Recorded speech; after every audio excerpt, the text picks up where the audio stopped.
बच्चों, आज हम लोग ग्रामर पुस्तक से पाठ 6 शब्द रचना समाट पाठ पढ़ेंगे।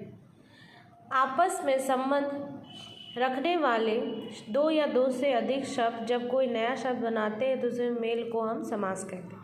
समास का अर्थ होता है संक्षेपण करना, मतलब छोटा करना, अर्थात कम से कम शब्दों में अधिक से अधिक अर्थ व्यक्त करने वाले करना, उसे ही समास कहते हैं। समस्त पद किसे कहते हैं? समास करने पर बने शब्द को हम समस्त पद कहते हैं या समासिक पद कहते हैं। समस्त पद से पहले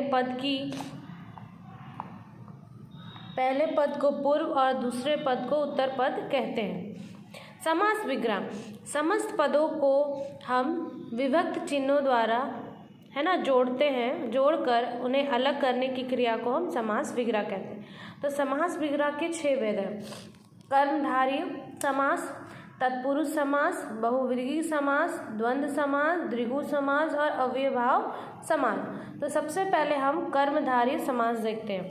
कर्मधारय समास में उत्तर पद प्रधान होते हैं और इसमें विशेषण और विशेष्य, एक शब्द विशेषण और दूसरा पद विशेष्य, मतलब उपमेय में उपमान का संबंध बताता है, अर्थात दोनों में से एक शब्द में उपमा और दूसरे में से दी जाती है या तुलना की जाती है, उसको कहते हैं कर्मधारय समास। जब हम किसी चीज़ को किसी से तुलना करते हैं तो वो कर्मधारय समास कहलाता है। जैसे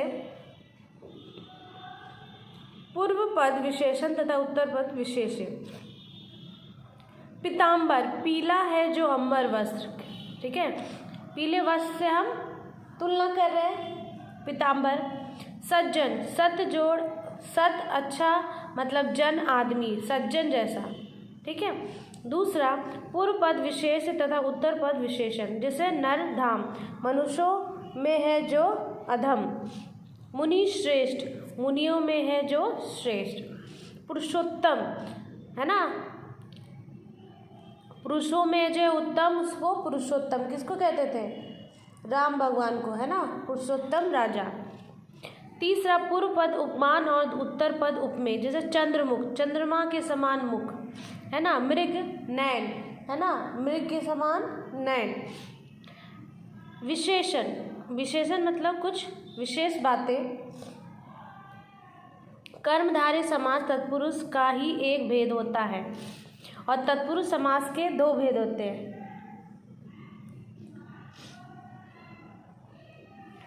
वैधिकरण तथा समानीकरण। अब देखते हैं बच्चों, समास, कौन सा समास? तत्पुरुष समास। जिस समास के उत्तर पद प्रधान होते हैं, दोनों पदों के बीच होने वाले प्रसंगों, मतलब चिन्ह, का, के, की, के, लिए, मैं, पे, र, ये लोप आयु से हम तत्पुरुष समास कहते हैं। कारक के चिन्ह आप लोगों को याद होगा, ये कारक के चिन्ह हैं जिसको हम चिन्ह को विभक्ति या प्रसंग भी कहते हैं। पहला है कर्म तत्पुरुष, इसमें कर्म कारक या द्वितीय विभक्ति के चिन्ह को हम का लोप होता है, जैसे स्वर्ग प्राप्त, स्वर्ग को प्राप्त, यश प्राप्त, यश को प्राप्त। दूसरा करण तत्पुरुष, इसमें करण कारक के तृतीय विभक्ति का चिन्ह है जिससे तथा द्वारा के लिए लोप होता है, जैसे अकाल पीड़ित, अकाल से पीड़ित, है ना। मन माना, मन से माना। ग नंबर संप्रदान तत्पुरुष, इसमें संप्रदान कारक का चतुर विभक्ति चिन्ह होता है। कौन चिन्ह, कितना चिन्ह होता है? चतुर्थ।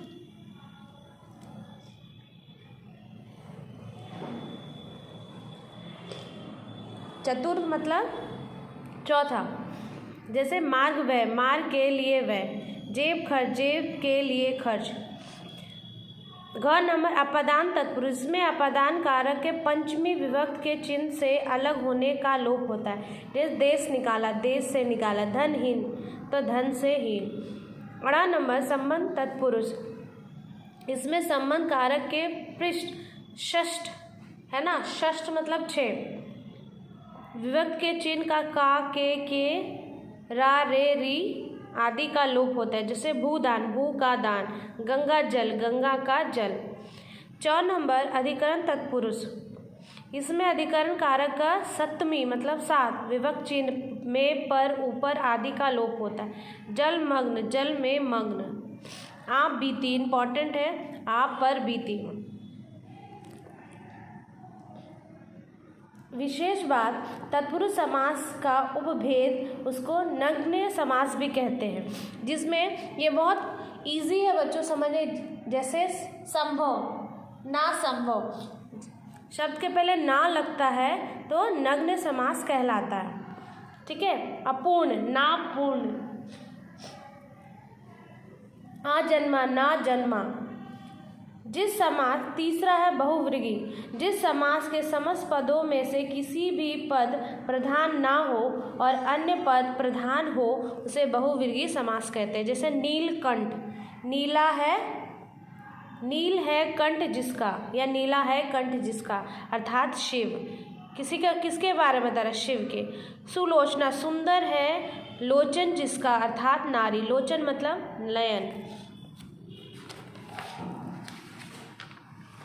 लंबोदर, लंबा है उदर जिसका, किसका? गणेश भगवान का।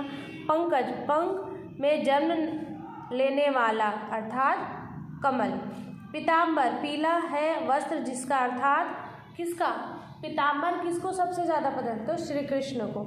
गजानन, है ना, हाथी जैसे मुख जिसका है वह, अर्थात गणेश, है ना। दशानन, जिस, है ना, जिसका 10 है आनंद, वो है रावण।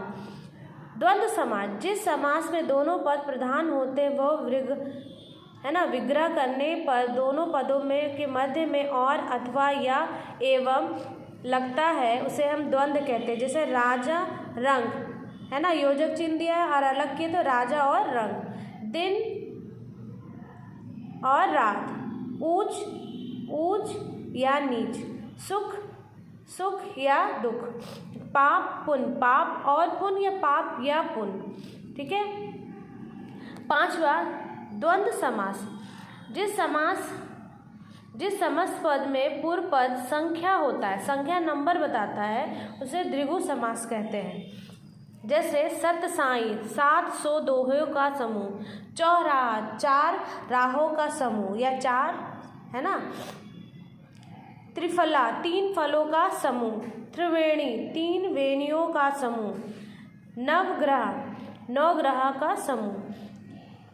6 नंबर, अव्ययभाव समास, जिस समास का पूर्व पद प्रधान अव्यय होता है वो अव्ययभाव समास कहलाता है। जैसे आजन्म, जन्म से लेकर, है ना, यथाशक्ति, इंपॉर्टेंट है, यथाशक्ति अजन्मा, तो शक्ति के अनुसार।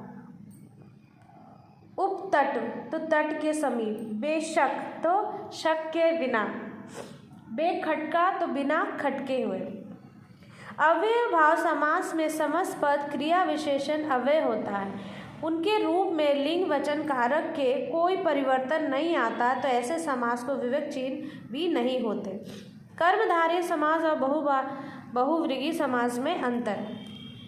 कर्मधारय समास में समस्त पद का एक पद दूसरे का विशेषण होता है। जैसे नीलकंठ का सीधा अर्थ नीला है, नीलकंठ ना है कि कोई अन्य, जबकि बहुव्रीहि समास में पदों में विशेषण और विशेष्य का संबंध नहीं होता, बल्कि इसका समास में